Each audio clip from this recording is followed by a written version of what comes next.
Hello and welcome to Reviews. As always, I'm Plume Noir, and this is the book I wanted to do last night. But if you saw my video yesterday, I complained about the high wind and what they call it, cyclone bomb. Yeah, about 1 in the afternoon, I lost power and did not get it back till late that night. Um, so yeah, I wasn't able to do a video because then once my power did come back on, I didn't have internet for a while. Huge internet outage, and yeah, so everything's back to normal, and yeah, now I can continue on, continuing on.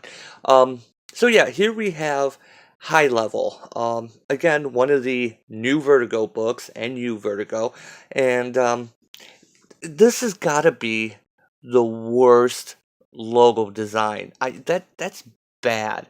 That almost hurts the eyes. This is the one that's supposed to be like cyberpunky, and I'll be honest, I completely forgot this book was coming out of all the new Vertigo titles.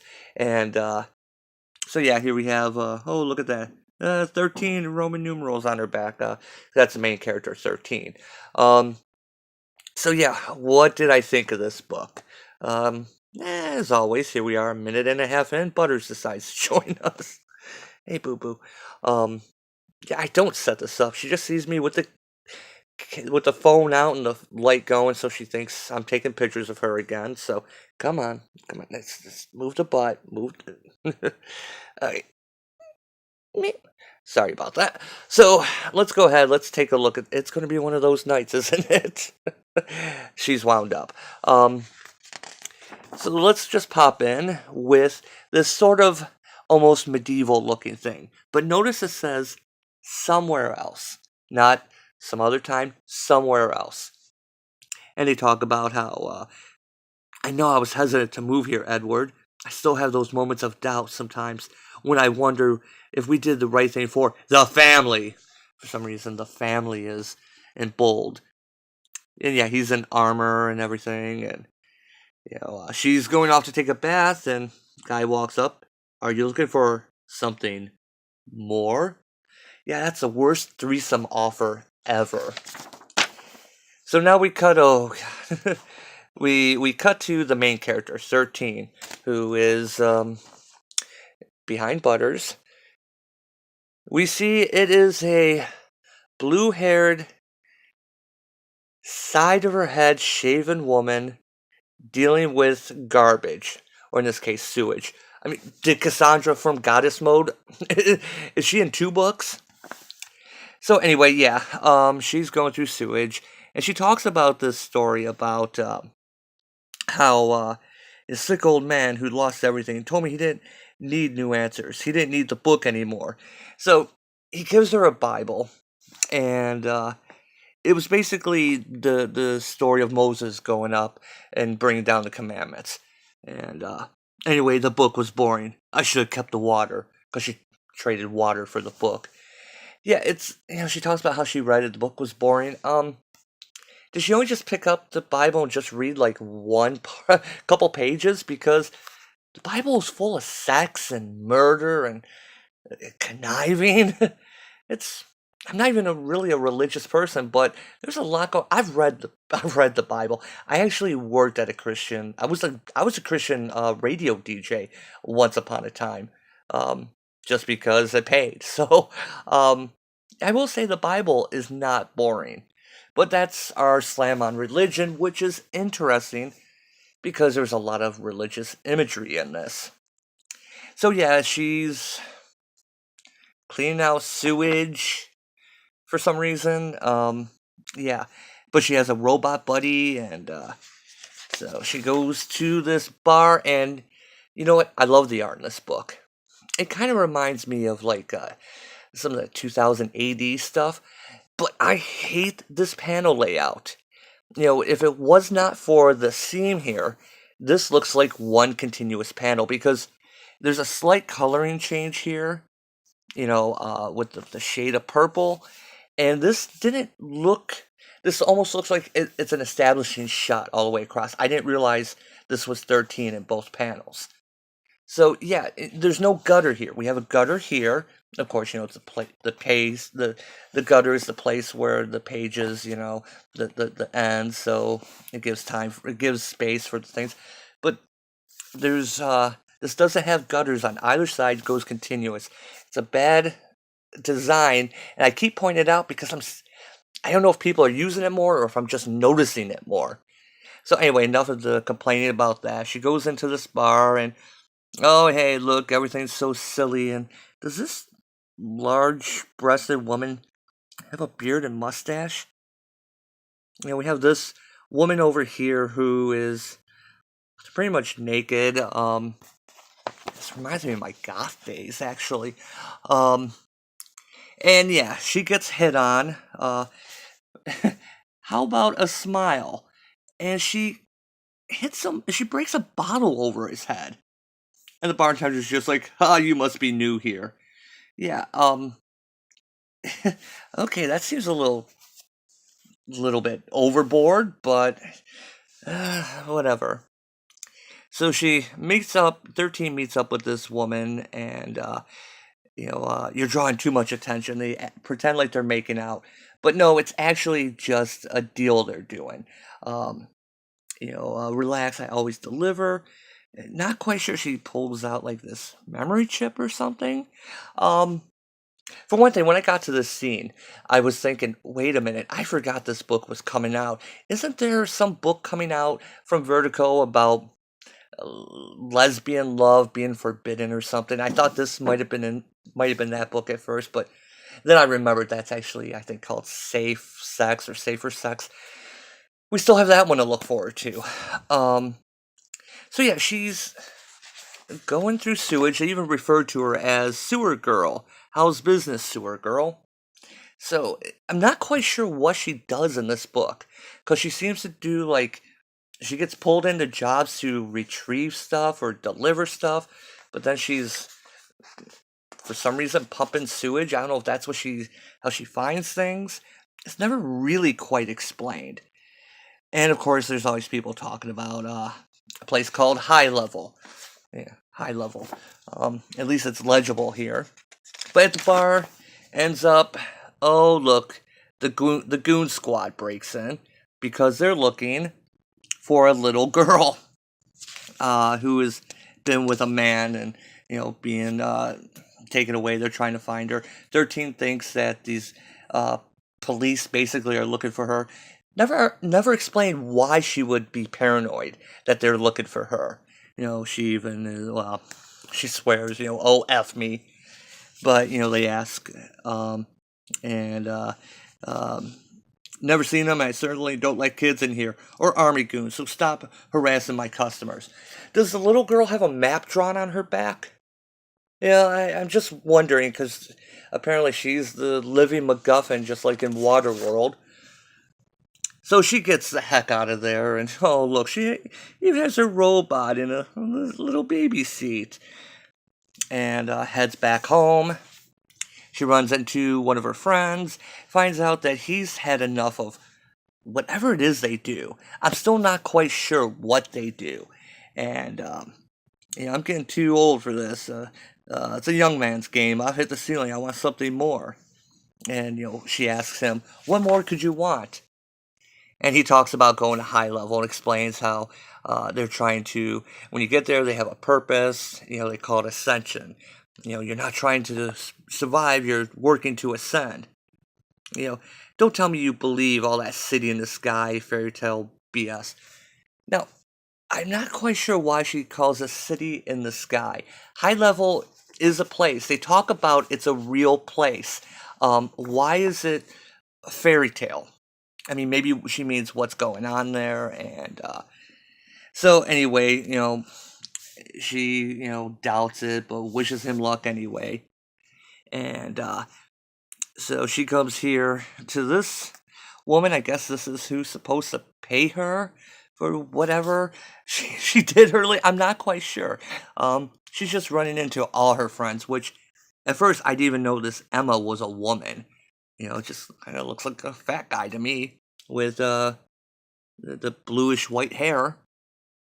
and so offers, another job. But before that, they talk about high level. Yeah, you ever been up there, high level? Oh, I want nothing to do with that. I've heard a different story than Jasper's. That's more kind of totalitarian. I can't even say it tonight. And, eating rations, wearing uniforms. And yet, look at this. Okay, so her story, his story. And see how they did the page layout there? See, you got them in the corner, and, on the opposite page, you turn the page, and it's a bad layout design. I didn't like that layout design, so, um, and anyway, she's offering a job that pays 1,000 what, who knows, and, she's like, okay, send me the info, I need a shower and a drink, you know, hey, things change, hon, you can't control everything, uh, okay, that's interesting advice. So 13 goes back to her home, pours herself a drink, and then dyes her hair from blue to purple. But here's, for some reason, her captions change from blue to purple, and it is that way the rest of the book. Yeah, you can see over here, the ass shot. Her, why? What is the reasoning for changing the hair color? Would change the captions as well. Um, Is this some sort of thing that, how all the SJWs have the wild colored hair now? And I'm talking as someone who's, in my youth, I had purple hair. We all do things, but I was still the same person. The hair dye didn't change who I was mentally. Um, but you kind of get that impression with this. Is that what's going on these days? Did they do something to hair dye? Is that why so many people with the hair color act so crazy? And anyway, I'm not even going to get into that. I have friends that still have uh, odd colored hair, and they're cool people, but we all know there's a lot of the blue purple hair people out there. So yeah, she puts on music, and she's kind of wondering, what if this is as good as it's ever going to get? And she's not quite sure what she's doing here. Is she puppeteering this little robot, dancing with it? Then she goes to sleep. Yeah, it's just a weird day in the life for her. It's some parts this book's interesting. Some parts like I have no idea what's going on. Um, so yeah, she goes to investigate this job that she's been offered so much money to go collect the chip and whatever. And yeah, these drones are out of date, so she manages to you know hack into them because their firmware has been updated. And she's investigating. She gets to the door. The funny thing is that door looks high up, and she barely squeezes under it. You know, uh, leave a girl some room. Yeah, but look at that. That looks a lot higher than right there. So as she's investigating in here, she's hearing people talking, and she meets up with her client. They do their little code phrase. He drops whatever this chip is supposed to be, but then grabs her, and I had no choice. And then we get this cyborg guy ranting. Oh yeah, there's one part. This reminds me of the whole leg thing here. When she was dyeing her hair, let me get back to that scene. I wanted to point this out. Why does it look like her faucet is a penis? Why? That's some bad placement in the art there. It that had to be on purpose. There's no way that was not on purpose. Looks like she just has a giant flaccid dong coming out of her underwear. And maybe it's a flaccid strap on. I don't know. I don't know what's going on anymore. And this guy's ranting about the long way for salvation has been fraught with hardship, but your faith has kept you strong. The time for transcendence, not ascension, but transcendence, I cannot talk tonight, is nearly upon us. The final departure from the flesh awaits. Still, there are some among us who are weak, blah, blah, blah. Don't really know what his deal is, becoming a cyborg, the flesh is weak, and, The gods have brought us a gift from the outside. A filthy worm who sought to steal our secrets. Look how disgusting it is. Look at all the flesh. What are you talking about? So they strap her to a table, they tie her up, and, does the worm wish to speak any words? But look at this. The guy has a giant, buzzsaw hand. It's covered with blood, and, she gets this snarky line. Yeah, can you take my left arm instead? This one is my jerk-off arm. Okay, but look at the look on her face. She's bored. Why is she... she doesn't look like she's frightened.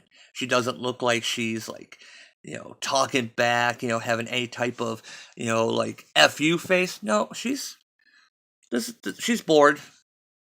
She had more of an expression on her face when she was trying to get through the door, when she was trying to crawl under it. Now she's just like, you know what, F this, I don't care anymore, just do it. I mean, what... It's beautifully drawn, I'll say that, but anyway, she gets rescued, the cops show up, the goon squad, and yet, when they do show up to rescue her, now look at her. Now she's all freaked out. Hey, look, I have all my limbs. I'm just a sewer girl. I'm not, you don't have to... Why?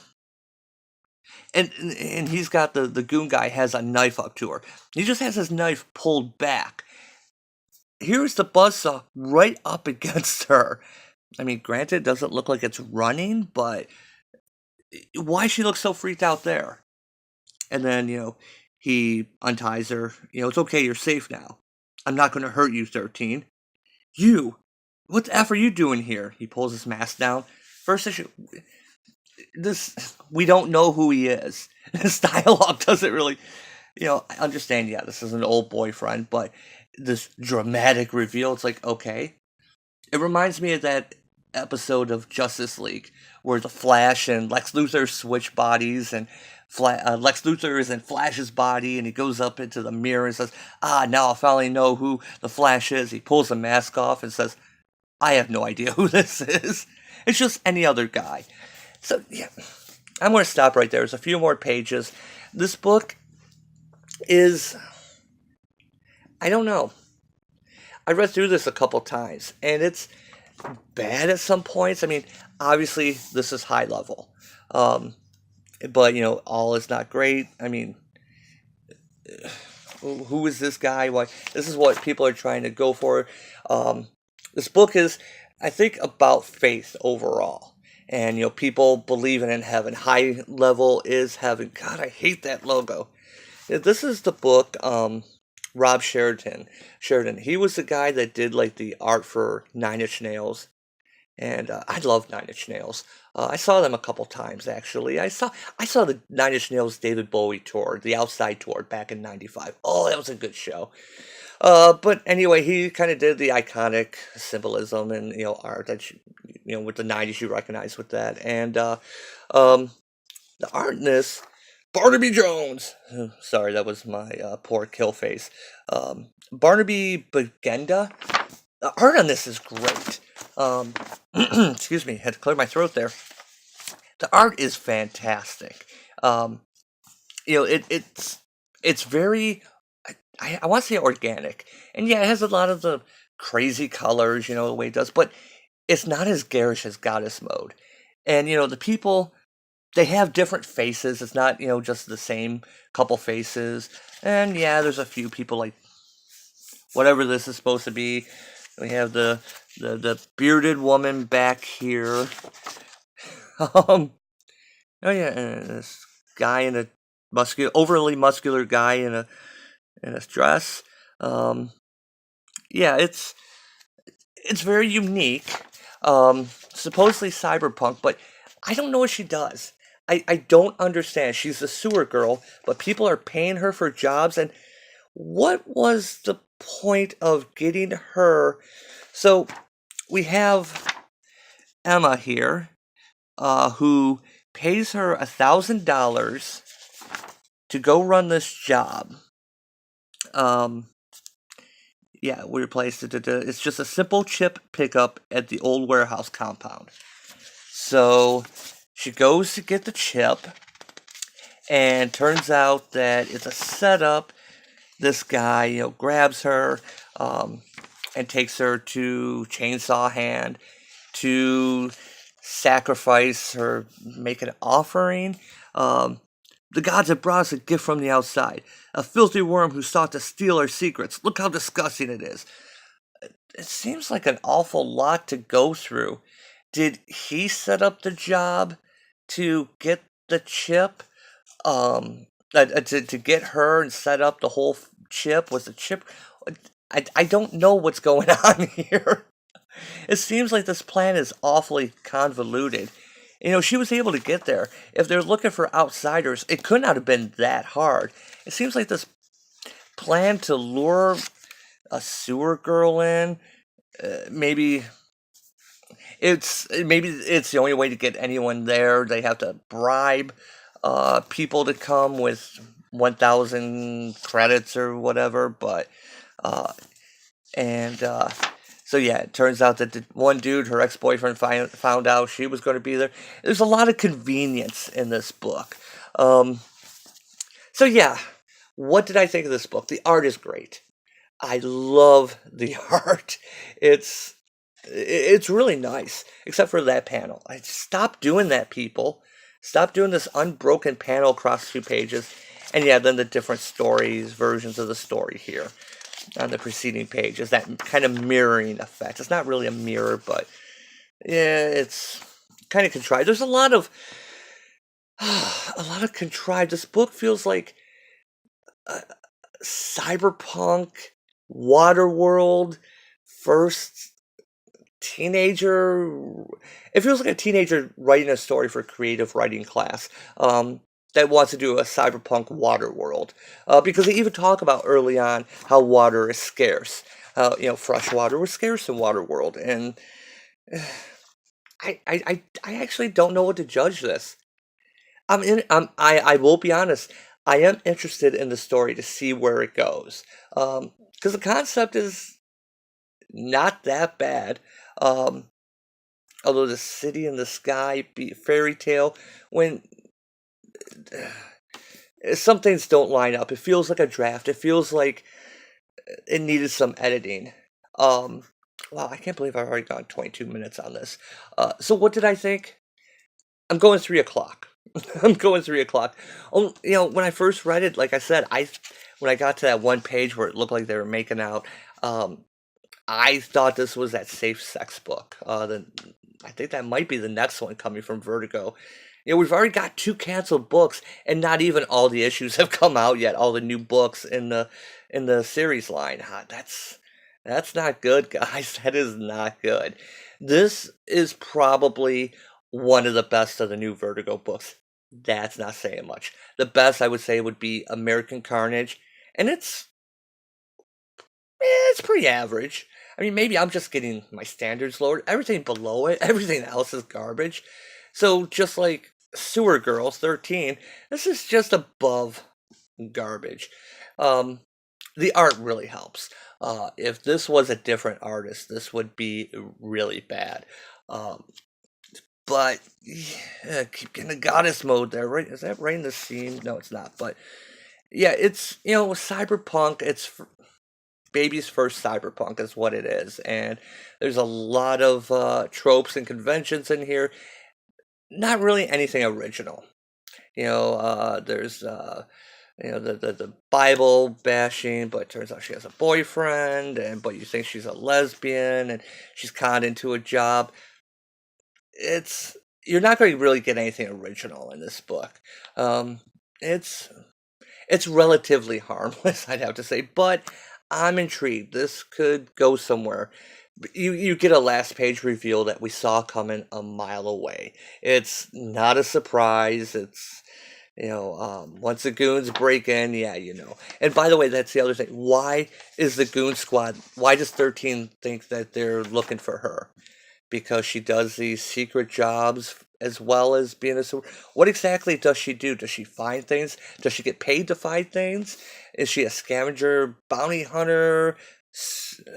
I don't know what that is, but that's important to the plot because that seems to put her in, set things in motion, get her to that cybernetic guy. So if that's her job, why have her be a sewer person as well? And what exactly is she doing with the sewer stuff? Anyway, I've gone on for 25 minutes on this book because, like I said, I've got mixed feelings on it. It's one of the better Vertigo books, but that's like being the best McDonald's hamburger. It's not high praise. Oh God, look at ah, it makes just as much sense upside down as it does right side up. Maybe even sideways. Yeah, I got some Atari graphics there. Maybe it's the quotile thing from Yar's Revenge. So, anyway, did you read this? And have my standards just gotten so low that I'm like, this is passable? Am I broken? Is that if I have I finally been broken by these books? Anyway, thanks for watching. I'll have another video coming tomorrow, and I still have Uncanny X-Men. The new issue of that came out. 2 Wolverine books this week, and that's before New Comics Wednesday. So anyway, as always, thanks for watching. Went a little long on this one. Sorry about that, and I will see you next time.